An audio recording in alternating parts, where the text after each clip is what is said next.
lo general, cuando una persona cumple años, hay regocijo y gozo, felicitaciones y regalos. Algunos hacen fiesta recordando el día de su nacimiento y por agregar un año más de feliz existencia. Pero si meditáramos seriamente el caso, llegaríamos a la conclusión que los cumpleaños no serían motivos de alegría, sino de tristeza, porque según la ley de la vida, todo ser humano, desde el día que nace, desde ese día ya empieza a morir. La Biblia tiene esta sentencia, que el hombre tiene que morir, y después de esto el juicio. Nadie puede luchar contra la muerte, pero tampoco debemos de afligirnos por causa de ella, porque hubo uno que siendo Dios se hizo hombre, Cristo Jesús, y estando en esta condición de hombre mortal, venció a este fatal enemigo con su gloriosa resurrección. Hoy presentamos el tema, la muerte.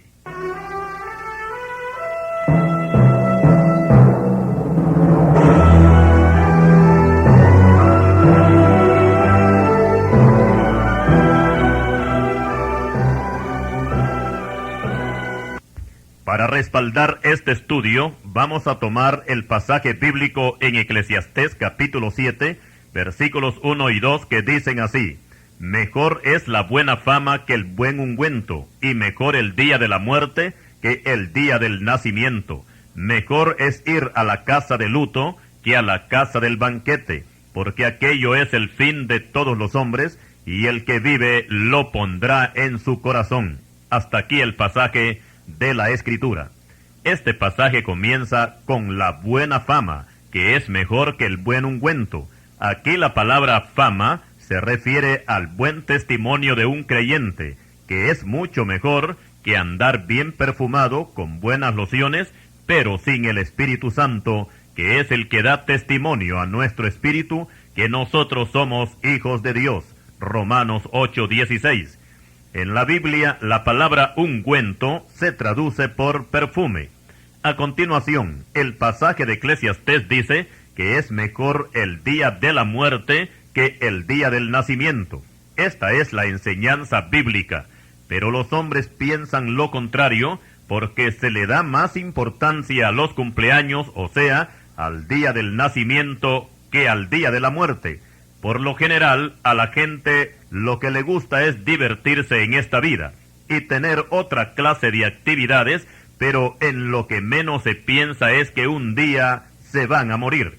Y cuando hablamos de la muerte, aquí se trata de una cita a la cual nadie puede faltar, o como lo dijera un siervo de Dios, que en la muerte todos estamos haciendo fila, y es la única fila donde nadie quiere estar a la cabeza, sino en la cola.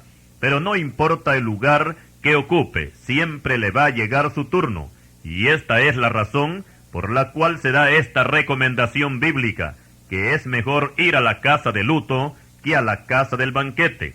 Hablando más claro, el pasaje quiere decir que para que aprendamos el valor de la vida, es preferible ir a un velatorio de un muerto que a una fiesta.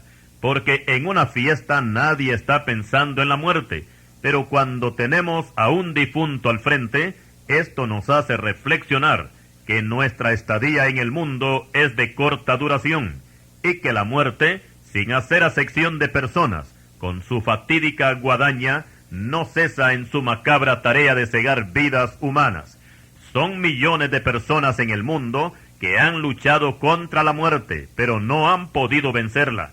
Porque aquí no se trata solamente de un enemigo común, sino también de una ley establecida por la palabra de Dios. En el libro de Hebreos capítulo 9 y versículo 27, se nos enseña que está establecido que el hombre muera una vez.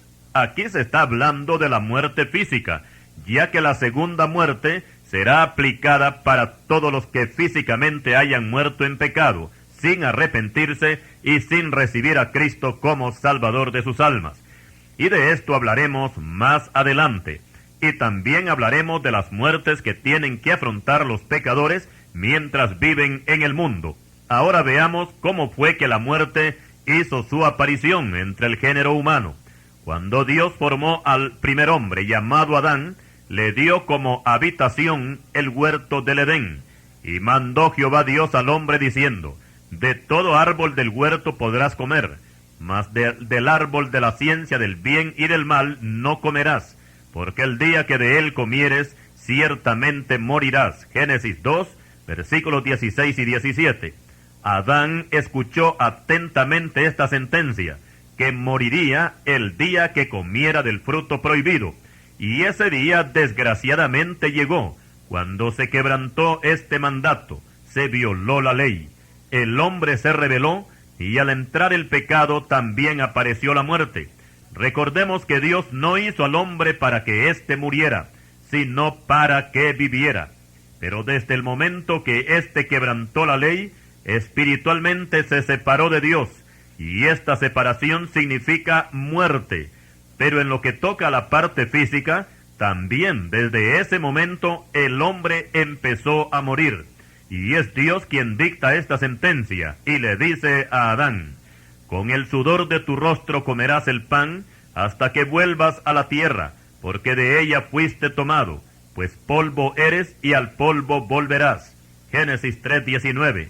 Con esta declaración, ya Adán estaba sabido que su estadía en la tierra comenzaba en un proceso, no de alargar, sino de acortar sus días, y desde ese momento comenzó el conteo reversible hasta que llegó el día cuando la muerte se apoderó de su cuerpo físico y murió. Y desde que la muerte cobró su primera víctima en la persona de Abel, a mano de su hermano Caín, se convirtió en una ley inexorable que abarca a toda la descendencia de Adán, porque por el pecado de Adán todos nos constituimos pecadores, y la palabra de Dios dice que la paga del pecado es la muerte. Romanos 6:23. Aquí se está hablando de la muerte espiritual y también de la física. Pero veamos también otras clases de muerte que se apoderan del pecador mientras éste tiene aliento de vida en la tierra. Es natural que todos nosotros hemos estado acostumbrados a contemplar únicamente la muerte física, que es cuando el alma y el espíritu abandonan el cuerpo. Y aunque esta es la parte principal de nuestro estudio, vamos a ampliar el significado de la muerte en 5 etapas. Y tenemos en primer lugar la muerte espiritual, que se originó en el huerto del Edén, ya que por causa del pecado cometido se produjo una separación entre Dios y el hombre, y aunque el espíritu humano estaba vivo para darle vida al cuerpo, en lo que respecta a la relación y a la comunión con Dios, este mismo espíritu quedó totalmente inactivo, quedó muerto. A esto se le llama muerte espiritual. Y en esta condición, el hombre puede pecar y cometer delitos, porque sus pensamientos siempre tienden a lo negativo, no a lo positivo. Cristo le dijo a los fariseos, generación de víboras, ¿cómo podéis hablar lo bueno siendo malos? Porque de la abundancia del corazón habla la boca. Mateo 12:34. Por su parte, el apóstol Pablo nos dice que el Señor nos encontró a todos nosotros no agonizando, sino muertos en delitos y en pecados. Efesios capítulo 2, versículo 1. Y como dijimos, a esto se le llama muerte espiritual, donde el pecador no tiene ninguna responsabilidad para con Dios.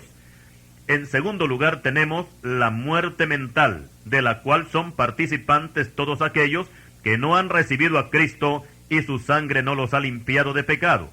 Recordemos que uno de los blancos preferidos de Satanás es tomar la mente del pecador para que éste no reciba la palabra de Dios, o como lo dice el apóstol Pablo, que el Dios de este siglo, que es el diablo, cegó el entendimiento, o sea, que le cerró la mente a los incrédulos para que no le resplandezca la luz del evangelio de la gloria de Cristo, el cual es la imagen de Dios.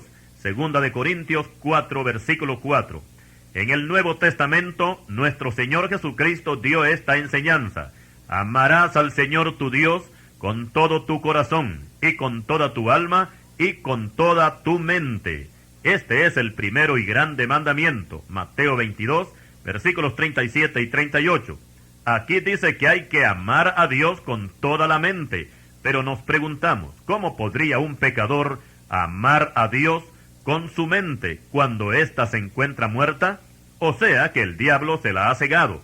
Cuando a una persona religiosa se le habla del Evangelio y se le presenta la salvación por Cristo Jesús, y en su respuesta esta persona dice que no cambia su religión por nada y que prefiere morir con la religión de sus padres, o sea que rechaza al Señor Jesucristo, eso quiere decir que su mente se encuentra muerta, o sea que no le responde, está insensible, y a esto se le llama muerte mental. En tercer lugar tenemos la muerte emocional. Esta muerte la experimentan todos aquellos que, abrumados por los problemas, sin aparente solución, se entregan a toda clase de vicios degradantes, ya que la parte emocional es bastante susceptible, y cuando es alterada por los problemas, las preocupaciones, por los nervios alterados o estrés, como le llaman ahora, en estos casos, la persona sin Cristo, por lo general, acude a las drogas y al alcohol. Y todo aquel que ingiere bebidas alcohólicas, se droga, se emborracha y se trastorna, es porque su sistema emocional está seriamente dañado. El que está muerto emocionalmente siente complejos de inferioridad y se compadece a sí mismo. A menudo suele expresar estas palabras: a mí nadie me quiere, yo soy el peor, yo no sirvo para nada, etcétera, etcétera. Y el diablo casualmente se aprovecha de esta situación para hundir más a este desdichado, entristeciéndolo a tal grado que algunos hasta buscan el suicidio. Explicamos que hay dos clases de tristezas. La tristeza que es según Dios, esta produce arrepentimiento para salvación, pero la otra tristeza, la cual procede del mundo, esta lo que produce es la muerte. Así lo dice la Escritura en 2 de Corintios 7, versículo 10. En cuarto lugar tenemos la muerte social. En esta muerte están incluidos todos aquellos que, sin ser salvos, están recluidos en un centro penitenciario. Estas personas se encuentran separadas de la sociedad, las amistades desaparecen y solamente cuentan con la visita de sus parientes más cercanos, y algunas veces hasta estos también se retiran. Podemos comprender el sufrimiento de los que están en prisión, porque aunque sea por algunos años, han perdido ese don precioso que Dios le dio al hombre, como es la libertad. Explicamos que el que está preso pierde las garantías que la Constitución le otorga a todo ciudadano libre. Está exento de pagar impuestos, no es tomado en cuenta para ninguna encuesta y no puede ejercer el sufragio en tiempo de elecciones. A esta separación de la sociedad se le denomina muerte social. La palabra de Dios dice que Satanás a sus presos nunca les abrió la cárcel. Isaías 14, 17. Y antes de entrar a analizar la quinta muerte en este orden, que es la muerte física, diremos que las cuatro muertes que hemos mencionado, la muerte espiritual, la muerte mental, la muerte emocional y la muerte social, tienen solución y pueden ser anuladas mientras la persona no haya muerto físicamente, si la persona se decide a buscar la ayuda de Dios, porque Él, Dios, ha prometido que el preso agobiado será libertado pronto, no morirá en la mazmorra, ni le faltará su pan. Isaías 51:14. Y nuestro Señor Jesucristo dice a todos los atribulados: venid a mí, todos los que estáis trabajados y cargados, y yo os haré descansar. Un poeta dijo: muertos no son los que yacen en la tumba fría, muertos son los que tienen el alma muerta, pero viven todavía. Si usted es uno de estos muertos, venga a Cristo y empiece a vivir.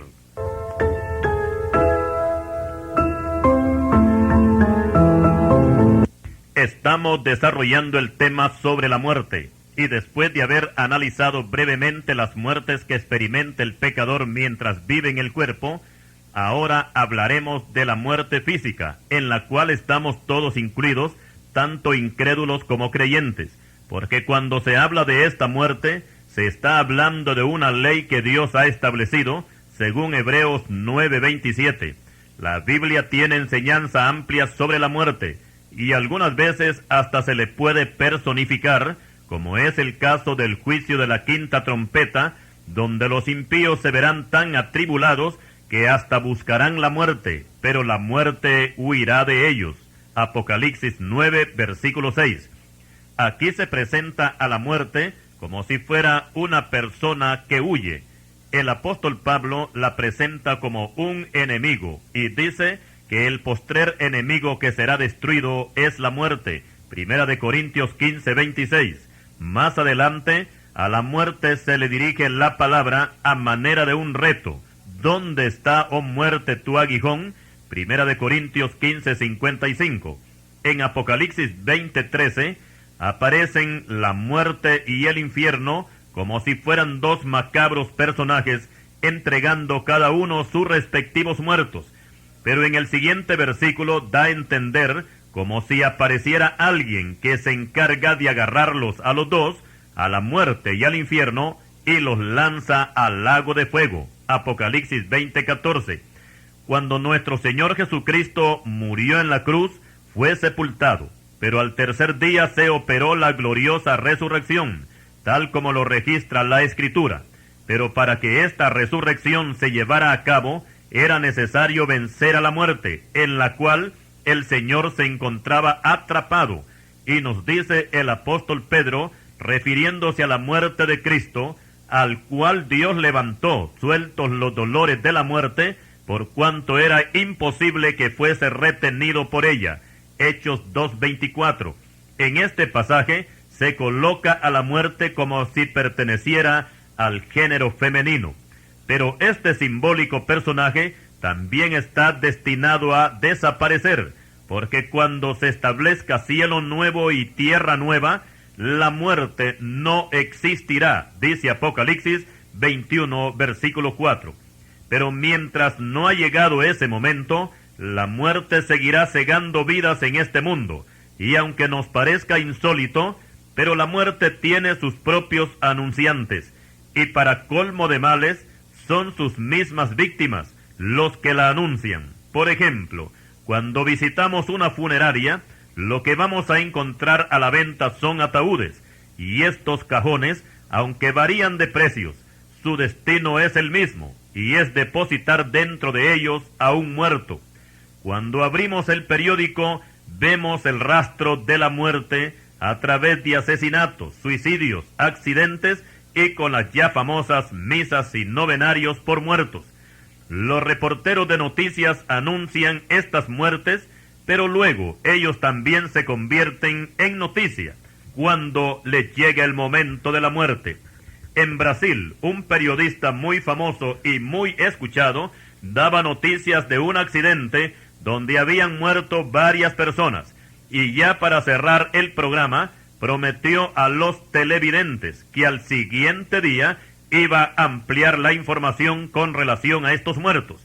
El caso es que la muerte le jugó una mala pasada a este famoso periodista, porque a la medianoche de esa misma noche, la muerte le visitó a él a través de un infarto, y en vez de dar la información prometida a sus televidentes, fue él el que se convirtió en noticia, y otros informaron de su muerte.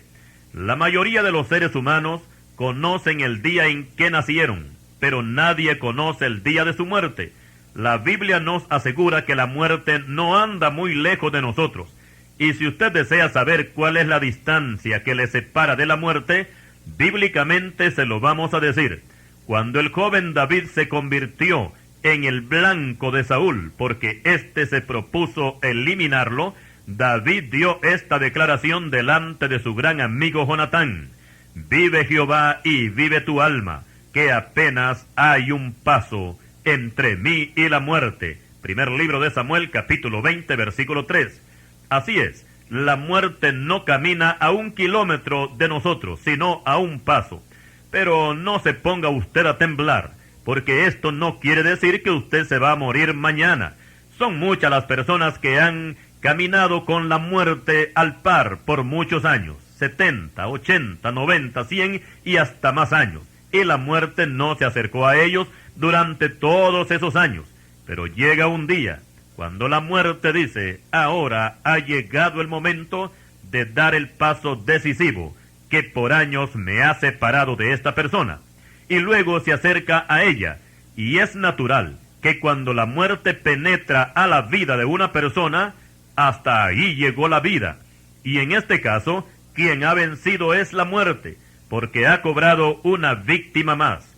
Y recordemos que la muerte con la vida no pueden estar juntas, porque una tiene que desplazar a la otra. En otras palabras, que donde hay vida no puede haber muerte, y por consiguiente donde hay muerte no puede haber vida.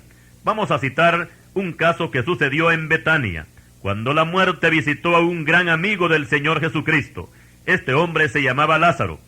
Cuando el Señor llegó a la aldea, las hermanas María y Marta le saludaron con estas palabras: Señor, si hubieses estado aquí, mi hermano no habría muerto. Juan 11:21.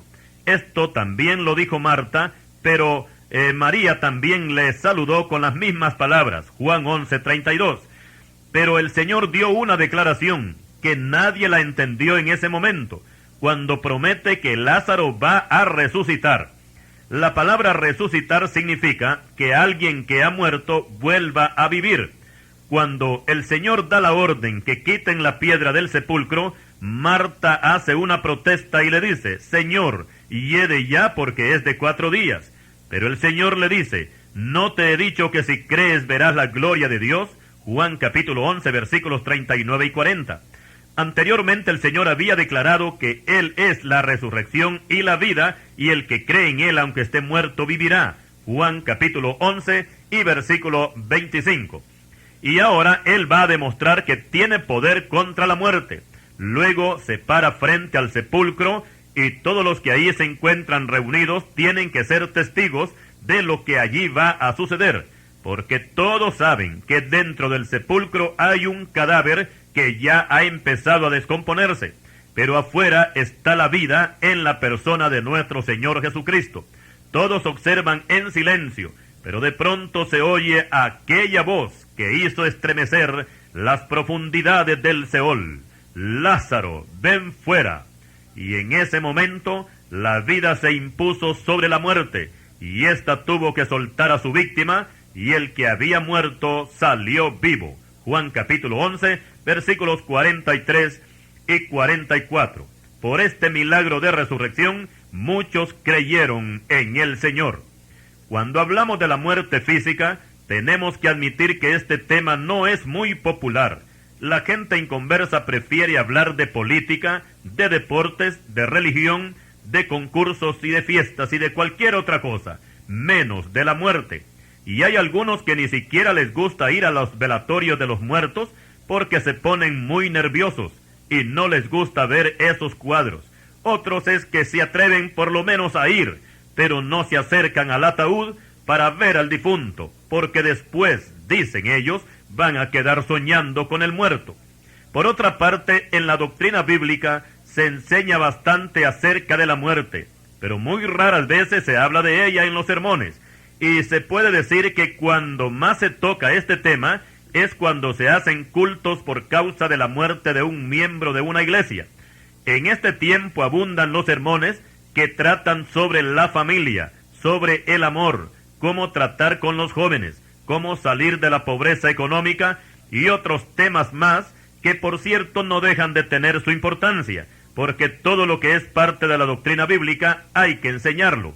Pero también sería bueno que se hablara sobre el tema de la muerte, porque esto traería a reflexionar a los hermanos y que todos busquemos a estar a cuentas con el Señor, porque tanto inconversos como creyentes estamos bajo esta misma ley de la muerte física, y como no sabemos quién será el siguiente, todos debemos estar preparados cuando nos toque el turno.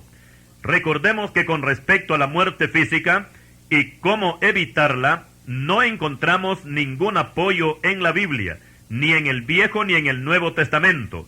Antes bien, el Señor Jesucristo nos aconseja a que seamos valientes para poder enfrentar la muerte física.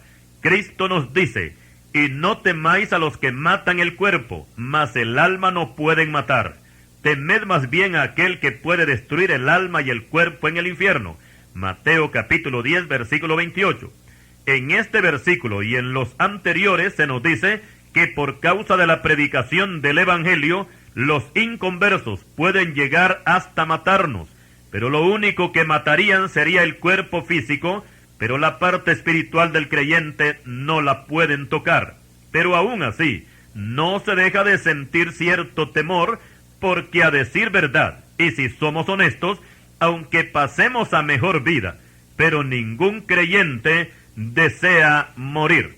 Veamos este caso, y es cuando Jehová le decreta la sentencia de muerte al rey Ezequías, y dice la palabra que en aquellos días Ezequías enfermó de muerte, y vino a él el profeta Isaías, hijo de Amós, y le dijo: Jehová dice así, ordena tu casa, porque morirás y no vivirás. Isaías 38, versículo 1.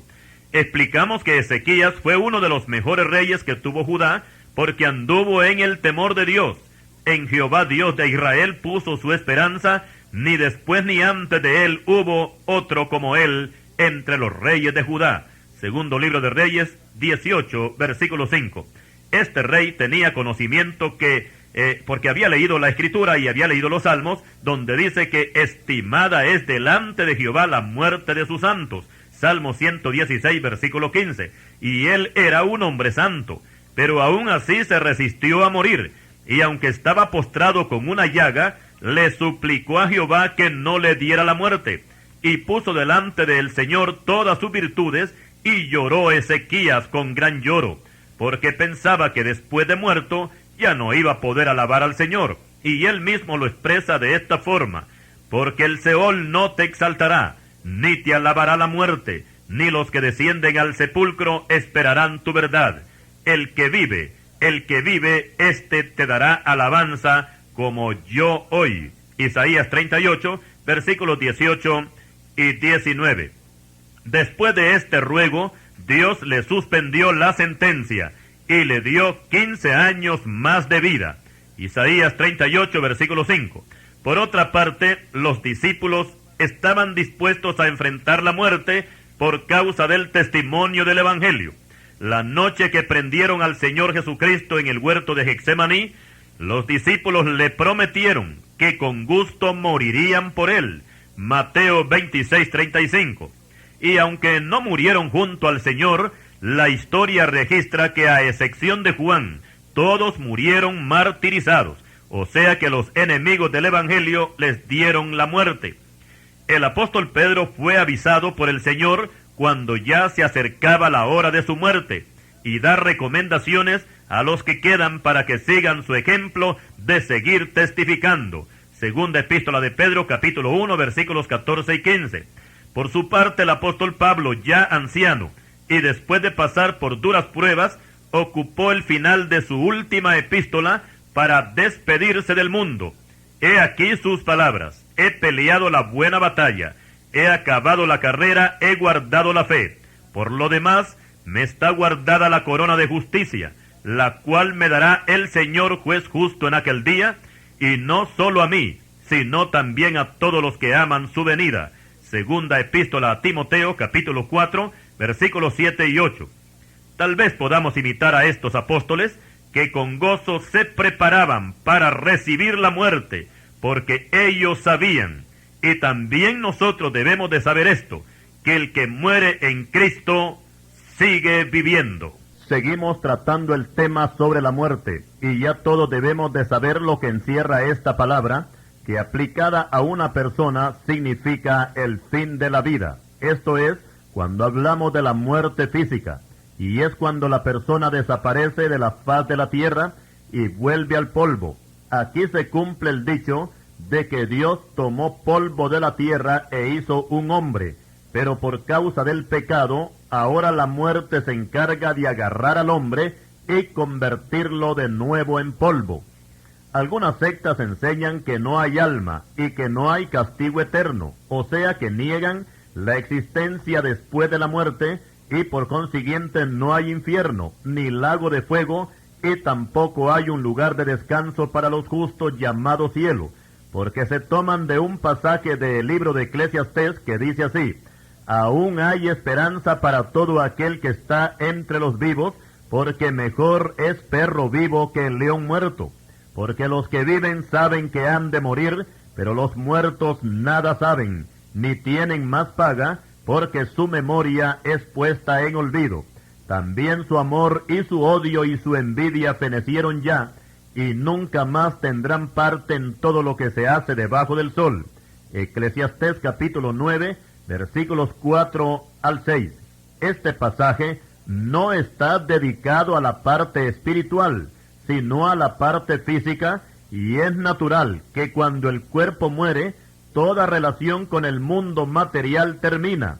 No importa que algunas veces, máxime cuando, vamos a decir, que la pena moral es muy fuerte por la pérdida de un ser querido, el doliente lance exclamaciones o endechas, como dice la Biblia, y se dirijan con palabras emotivas al difunto. Y todo esto es parte del gran dolor que se siente, que hasta se desea que el muerto escuche esos lamentos. Veamos el caso del rey David, cuando le dieron la noticia que su hijo Absalón había muerto. Entonces el rey se turbó y subió a la sala de la puerta y lloró, y yendo decía así: Hijo mío Absalón, hijo mío Absalón, ¿quién me diera que muriera yo en lugar de ti? Absalón, hijo mío, hijo mío. Segundo libro de Samuel, capítulo 18, versículo 33. En este pasaje se da a entender que Absalón ha muerto, pero David le habla como si estuviera vivo, y para colmo de males, ni siquiera tenía el cadáver de su hijo al frente, porque los que lo mataron echaron su cuerpo a un hoyo, y después lo llenaron con piedras, y ahí terminó la vida de Absalón. Segundo libro de Samuel, capítulo 18, versículo 17. Y volviendo al libro de Eclesiastés, donde se dice que los muertos nada saben, esto por supuesto que hasta el más ignorante lo entiende, porque en lo que respecta a la parte física, esta persona ha dejado de vivir.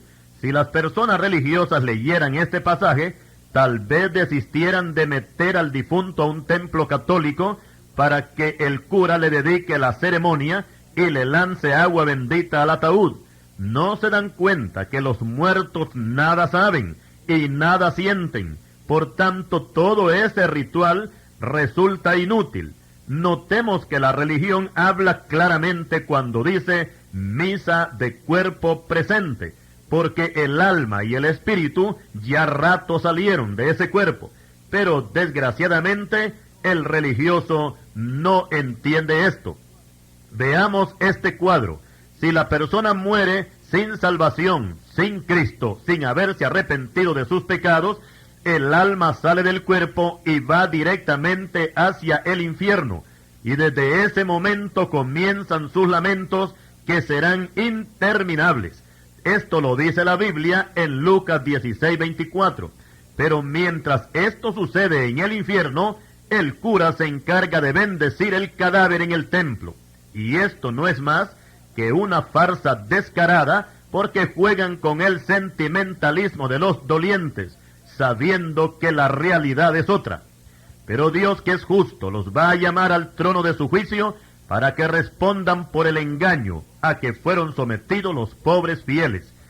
Y para las sectas y para los ateos, que creen que la vida termina cuando el hombre baja inerte hacia la tierra, explico con respaldo bíblico que la muerte viene siendo como la frontera o el punto de partida para uno de estos dos lugares, la vida eterna o la condenación eterna. Mateo 25:46.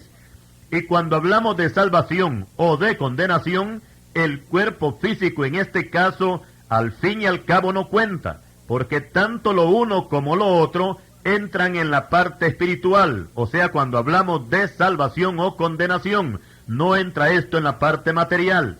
Sin embargo, cuando se habla que el cuerpo muere, tanto el del creyente como el del incrédulo, ambos van al mismo sitio, que es la tumba. Y en este caso pueda que el entierro del incrédulo sea más lujoso, más costoso y más ceremonioso que el de un creyente, tal como es el caso que tenemos en la Biblia con el rico y Lázaro. Pero al fin y al cabo no importa cómo entierren el cadáver. Lo importante en este caso es el alma, para dónde se ha ido. Ahora explicaremos qué es lo que sucede cuando una persona muere. Y es natural que estamos tratando la muerte física, la cual se puede apreciar desde dos ángulos. Y en primer lugar tenemos la muerte clínica, que es la que diagnostica el médico, principalmente a los que mueren en forma violenta. Nosotros estamos acostumbrados a presenciar muertes, ya sea causadas por armas o por accidentes, y algunas veces los cadáveres permanecen hasta un mediodía tirados en la calle, porque el médico forense no se ha hecho presente, porque esta persona es la única que está autorizada para levantar un acta en el lugar del suceso. Y después del examen correspondiente, se diagnostica la muerte. Después de esto, el cadáver es llevado a una morgue judicial para la respectiva autopsia. Y después de este procedimiento, el cadáver es entregado a los parientes para su sepultura. Explicamos aquí que los inconversos usan la frase cristiana sepultura, pero eso no es bíblico y tampoco tiene sentido porque las sepulturas no son cristianas. Hemos explicado lo que es la muerte clínica, que es la que diagnostica el médico y que se da por sentada cuando la vista queda fija. El cristal no se empaña cuando se acerca a la nariz y el corazón y el pulso se han paralizado. Pero además de esta muerte clínica, también está la muerte biológica, la cual se produce después de la muerte clínica, ya que después que el pulso y el corazón se han detenido, las células internas del cuerpo, principalmente las del cerebro, siguen todavía funcionando, aunque ya estén debilitadas, pero por causa de que el corazón ya no bombea sangre, estas células poco a poco se van muriendo. Y cuando estas células se paralizan totalmente, entonces se produce la muerte biológica, o sea, la muerte total, que es cuando el cadáver ya va perdiendo el calor y comienza a enfriarse. Cuando la persona muere ya en su totalidad, o sea, por la muerte biológica, ese es el momento cuando el alma y el espíritu salen del cuerpo, porque estos dos últimos no pueden morir en la forma que muere el cuerpo. Y aquí es bueno explicar que cuando la Biblia dice que el alma que pecare, esa morirá, según Ezequiel 18:4, aquí no dice que el alma va a perecer o a desintegrarse como sucede con el cuerpo en la sepultura, sino que se habla de muerte en el infierno para el alma, o sea, condenación eterna. Ahora veamos qué sucede con el cuerpo cuando éste es sepultado. Aquí empieza un proceso de descomposición y es cuando la muerte envía sus ejércitos para que se hagan cargo de ese cadáver. ¿Sabía usted que la muerte tiene ejércitos? La Biblia presenta a la muerte como un gran imperio, Hebreos 2:14, y que ha causado mucho dolor y luto a la humanidad. Por tanto, no se le debe desestimar como algo que no debe interesarnos y que tenemos que conocerla. Y si usted quiere saber quiénes son los ejércitos de la muerte, permítame primero decirle que Dios es la autoridad máxima en todo el universo, y Dios tiene un ejército innumerable que le sirve, y son los ángeles en sus distintas categorías de querubines, serafines, arcángeles y ángeles. Por eso en el Antiguo Testamento se usa a menudo el término Jehová de los ejércitos, porque Dios tiene ejércitos. Por otra parte, también Satanás tiene sus ejércitos en el reino de las tinieblas, y el apóstol Pablo es quien nos informa cómo es que está formado este ejército, y es por principados, potestades, gobernadores y huestes de maldad en las regiones celestes. Efesios 6:12. Todos los demonios forman este ejército tenebroso, y que su área de operaciones son las regiones celestes, o sea, nuestra atmósfera, o los aires, como dice Efesios 2, versículo 2. Y esto quiere decir que están más abajo de los ejércitos de Dios.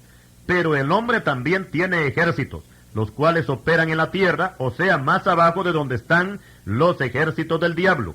Y estos, los ejércitos del hombre, se componen de generales, coroneles, mayores, capitanes, tenientes, sargentos, cabos y soldados. Estos últimos son los más numerosos, pero también la muerte tiene sus ejércitos, los cuales operan debajo de la tierra, y estos seres repugnantes que forman este macabro ejército son los gusanos, los cuales se encargan de devorar cadáveres. No importa si la víctima ha sido un científico, un premio Nobel, un presidente, un actor de cine o de televisión, o un cantante famoso, un obispo, o un papa, un gran político, o una Miss Universo. Puede ser también un gran predicador, un pastor, un sabio o un ignorante, un millonario o un mendigo, quien quiera que sea. Y es necesario que todos los que vivimos aceptemos este reto, o sea, esta realidad, nos guste o no nos guste, que tenemos que estar conscientes que al morir nuestros cuerpos tienen que servir de festín a los gusanos.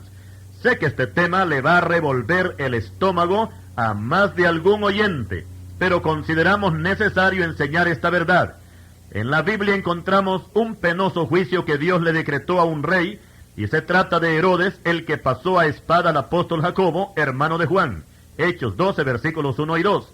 Este rey tuvo una arenga con los de Tiro y de Sidón, y ese día estaba vestido de ropas reales, y se le subieron los humos a la cabeza, y arengó como si él fuera Dios.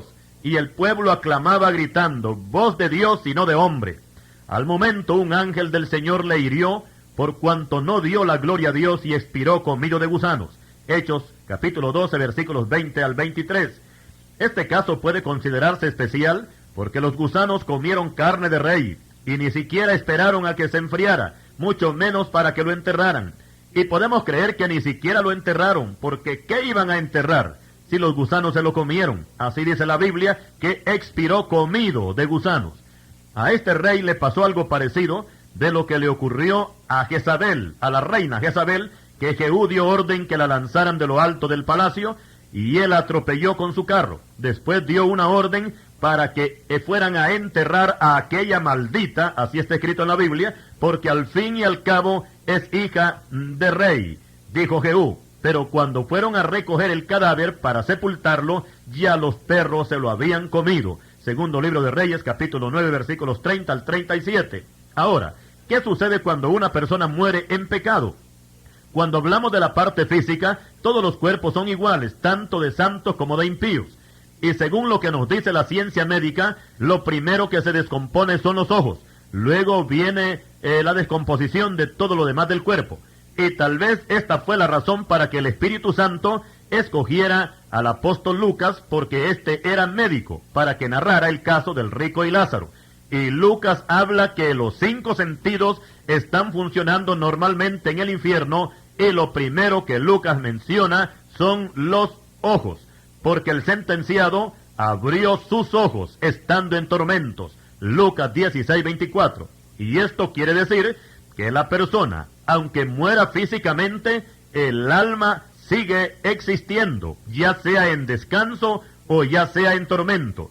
Cuando una persona muere físicamente sin haber recibido a Cristo como su Salvador, a esta persona le espera otra muerte más, conocida en la Biblia como la muerte segunda, que es la condenación eterna en el lago de fuego. Apocalipsis 21:8. Por eso, todo aquel que escucha este mensaje y que no ha puesto su vida en las manos del Señor Jesucristo todavía, yo le invito a que se arrepienta de sus pecados, pida perdón a Dios, reciba al Señor Jesucristo como su Salvador, porque solamente así se puede evitar la segunda muerte. Cristo dijo que el que no nace de nuevo no puede entrar al reino de Dios. Juan capítulo 3, versículo 3 y versículo 5. Esto equivale al dicho que dice que el que no nace 2 veces tendrá que morir 2 veces. Continuaremos.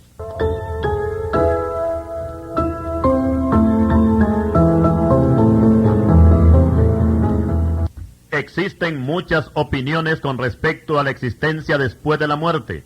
Unos dicen que todas las personas serán salvas, otros dicen que no hay infierno y que por consiguiente no hay castigo para los malos.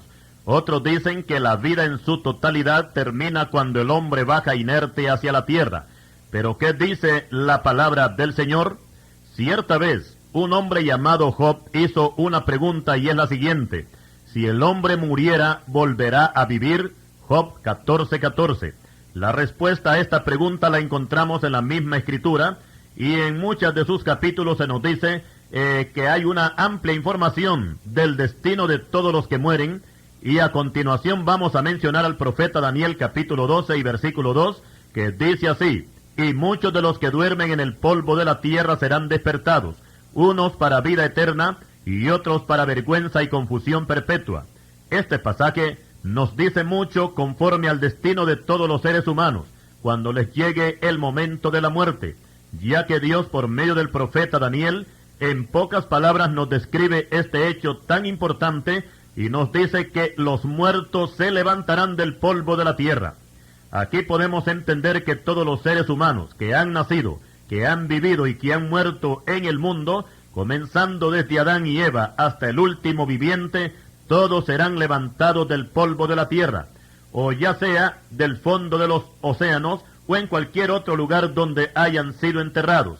Incluso han habido casos de muertos incinerados, o sea que los parientes queman el cadáver y a veces, por petición del difunto, las cenizas son lanzadas a un río o al mar o al viento, pero de todas maneras, cualquiera que sea la condición, siempre se levantarán, y Dios reunirá las partículas de polvo o de ceniza, y se formará un cuerpo cuando llegue el día de la resurrección.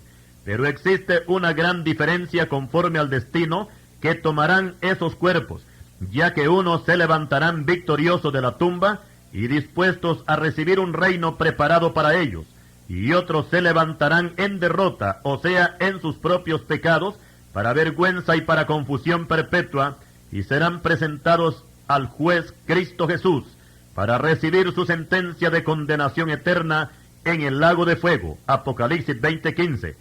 El Señor Jesucristo amplía esta enseñanza cuando dice: de cierto os digo, viene la hora, y ahora es cuando los muertos oirán la voz del Hijo de Dios, y los que la oyeren vivirán. No os maravilléis de esto, porque vendrá hora cuando todos los que están en los sepulcros oirán su voz, y los que hicieron lo bueno saldrán a resurrección de vida, mas los que hicieron lo malo a resurrección de condenación. Juan capítulo 5 versículos 25 y hasta el 29. Con toda esta información que tenemos sobre la resurrección de los muertos, es necesario aclarar que los justos con los pecadores no resucitarán al mismo tiempo. El apóstol Pablo nos dice que los que son de Cristo resucitarán primero. Primera de Corintios 15:23. Pero los otros muertos, o sea, los que murieron en sus pecados, los que murieron sin Cristo, estos resucitarán después para enfrentarse al juicio final que nos habla Apocalipsis 20, versículos 11 al 15. Esto quiere decir que justos y pecadores no resucitarán al mismo tiempo. La Biblia dice: bienaventurado y santo el que tiene parte en la primera resurrección. La segunda muerte no tiene potestad sobre estos, sino que serán sacerdotes de Dios y de Cristo, y reinarán con él 1000 años. Apocalipsis 20, versículo 6. Hasta aquí hemos expuesto la realidad de lo que nos dice la palabra de Dios con respecto a qué hay después de la muerte. Pero también vamos a exponer algunas opiniones humanas, y que por el hecho de ser humanas, no concuerdan con la enseñanza bíblica. Y es que en verdad el tema de la muerte ha inquietado a algunas personas, y la mayoría le tienen miedo a la muerte. Otros es que dicen: comamos y bebamos porque mañana moriremos. Cuando uno muere se acaba todo. Otros es que abrumados por los problemas o afligidos por causa de una enfermedad incurable, o ya sea que se encuentran asqueados por la vida miserable que llevan, toman la fatal determinación de quitarse la vida, porque según ellos, y aparentemente todo ha terminado, pero no es así. La gente sin Cristo ignora qué significa el hecho de abandonar este mundo, porque como dijimos, algunos piensan que por el hecho de dejar de respirar ya se terminó la existencia, pero no todos piensan así, porque hay otro grupo de gente religiosa que creen en una vida después de la muerte, pero no en la forma como la describe la Biblia, porque en vez de buscar a Cristo y arrepentirse de sus pecados mientras viven, ponen su esperanza en sus parientes para que les oficien ritos religiosos, y esto no es más que una ignorancia total, porque la Escritura dice que Dios no es Dios de muertos, sino que es Dios de vivos. Mateo 22:32. Cuando nuestro Señor Jesucristo vino al mundo en un cuerpo de carne, nos trajo la enseñanza sobre la vida eterna y también sobre la condenación eterna. O sea que toda la duda y la especulación que pudiera existir con respecto a lo que sucede después de la muerte física, Cristo la despeja en una forma total. En Mateo 25 encontramos el juicio de las naciones, donde aparecen las ovejas y los cabritos, y sus palabras finales refiriéndose al juicio de las naciones son las siguientes: e irán estos al castigo eterno, refiriéndose a los cabros, y los justos a la vida eterna, esto es, refiriéndose a las ovejas. Mateo 25:46. Y para tener una idea de los que van a ser sentenciados al castigo eterno, aquí damos la lista de algunos de ellos: los injustos, los fornicarios, los adúlteros, los idólatras, los afeminados, los que se echan con varones, los ladrones, los estafadores, los avaros, los borrachos, los maldicientes, los cobardes, los incrédulos, los abominables, los homicidas, los hechiceros y satanistas, los mentirosos, etc. Pero todos estos pecados, óigase bien, tienen solución si la persona se arrepiente de ellos antes de morir y, por supuesto, si recibe al Señor Jesucristo como su Salvador personal. Porque quiero explicar que hay un pecado mayor que estos que hemos mencionado, y ese pecado mortal es rechazar el sacrificio que el Señor Jesucristo hizo en la cruz por cada uno de nosotros. Y es que en verdad, si no hubiera pecado en el mundo, no habría necesidad de un juicio después de la muerte, y por consiguiente, el Señor no hubiese tenido necesidad de venir en un cuerpo de carne para morir crucificado. Explicamos que la venida de Cristo a este mundo no fue para enseñarnos una nueva religión, porque los judíos ya tenían una, y los gentiles tenían religión y paganismo de todo tipo. Tampoco Cristo vino para mejorar la moral y la conducta de los hombres, ni para ofrecernos riquezas terrenales, y mucho menos para evitarnos la muerte física.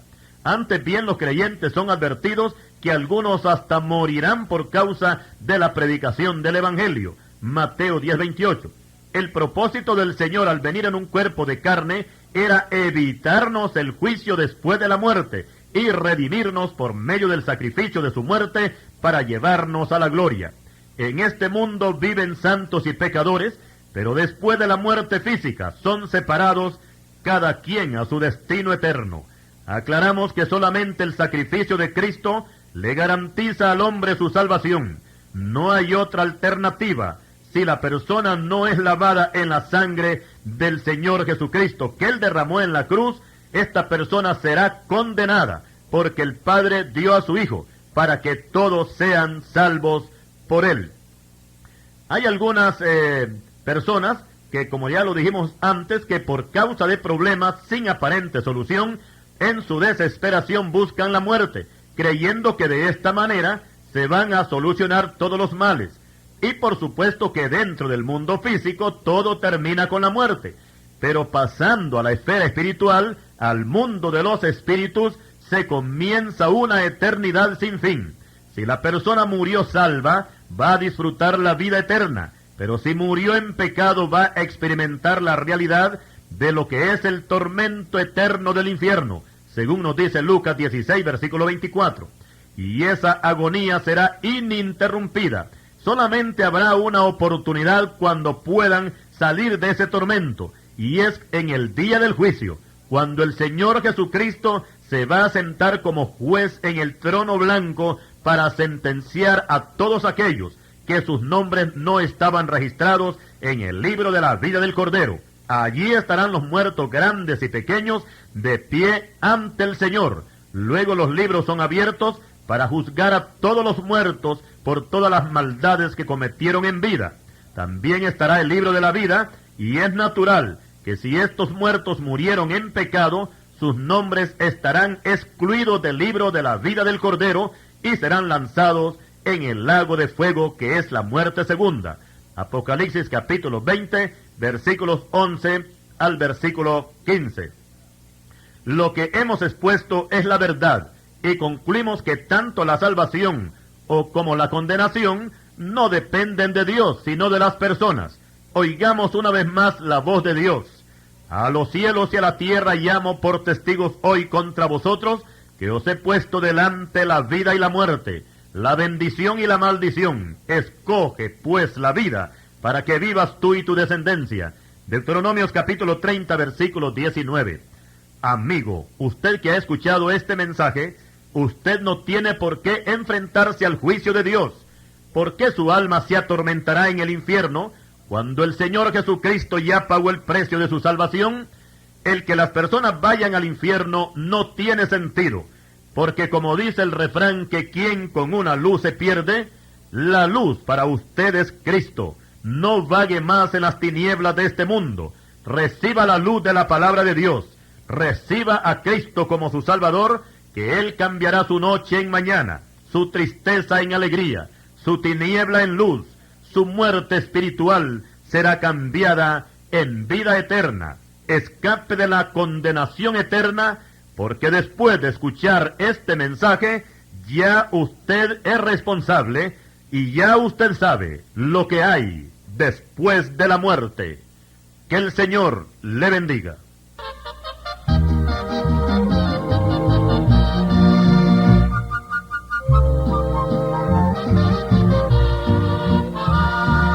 Que si ganares el mundo y perteneciera